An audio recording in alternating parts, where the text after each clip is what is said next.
Hello and welcome back to my video. This is George XYN, Good Fortune by Instrumental Break on Wattpad. Anyways, let's go on to the story. George. Yes, George cheered as the dart he had thrown popped to the final balloon.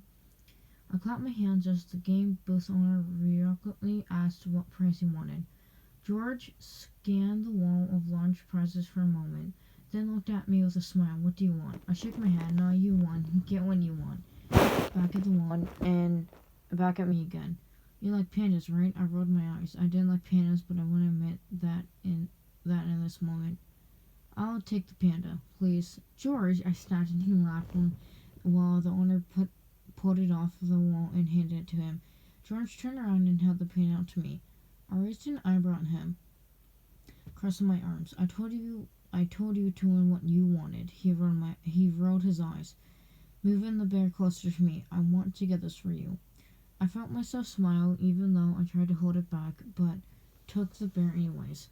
He grinned proudly, and I rolled my eyes, punching his shoulder. We left the area with the game booth.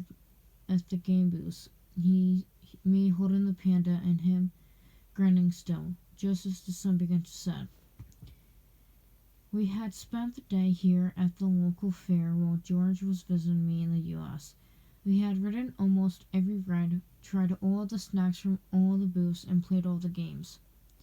It was the most fun I had ever had at one of these stupid things, but that was mostly because he was here.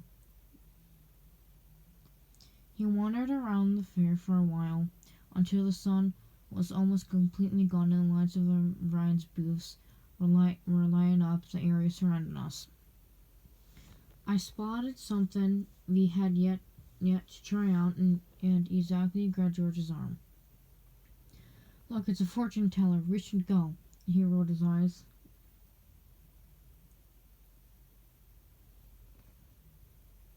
There we go. Sorry, I had to skip an ad. Do you seriously believe in that stuff? I chuckled. No, not really, but it's still fun. Come on, it's the only thing we didn't do today. He sighed but smiled and gave in, so I pulled him up to the tricky old trailer. I gently knocked on the door and a soft "come in" greeted me. I opened the door slowly. George followed behind me and saw a woman sitting at a heavily decorated table with a large crystal ball in front of her. Take a seat, you two, she smiled, moving a long braid off her shoulder.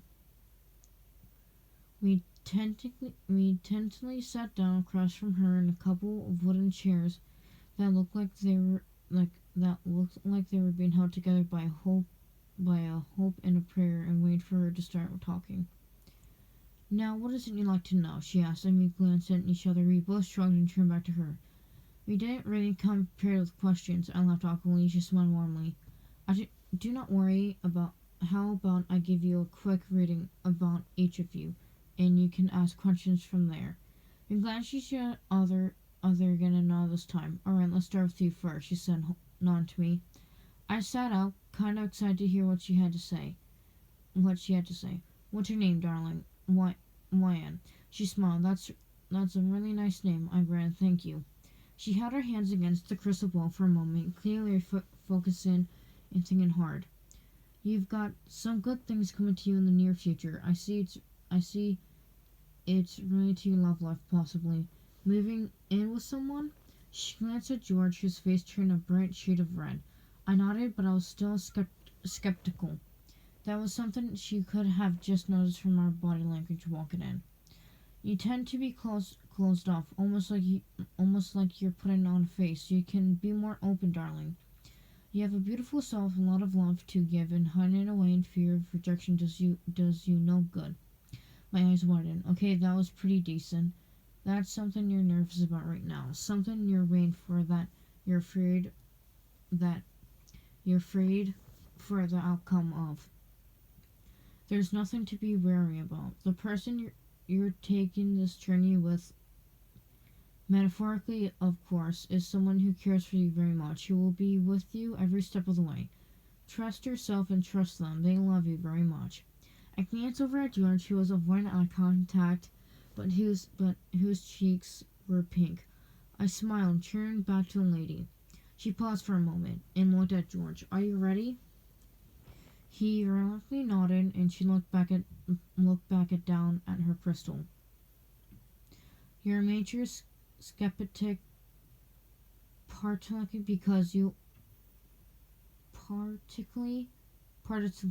because you also have an issue with open up, and you're more afraid of me exposing something about you than you're skeptical of my abilities. Don't worry, I see nothing about you that concerns me. He let out a little sigh and I giggled. Learn to open yourself up, express your emotions, be vulnerable. If you close yourself off all the time, you'll never know what it's like to truly in contact with someone. The person you most want to open up to is ready and cares about you a lot. He looked at me with a questioning look, and I smiled at him, patted his arm. Finally, it's time for you to commit. To make a final decision here, I see fear in you that who you plan to open up to may not be the right one for you. But they are. They love you and want what's best to open up to them. Open up to them and stay. We stared at each other for a moment and back at the lady. What do you think? She asked, and I was struggling to think of something to say. You were pretty articulate. I chuckled, and George nodded and he smiled proudly. I always am now. Any questions? We paused for a moment. Then when George spoke up.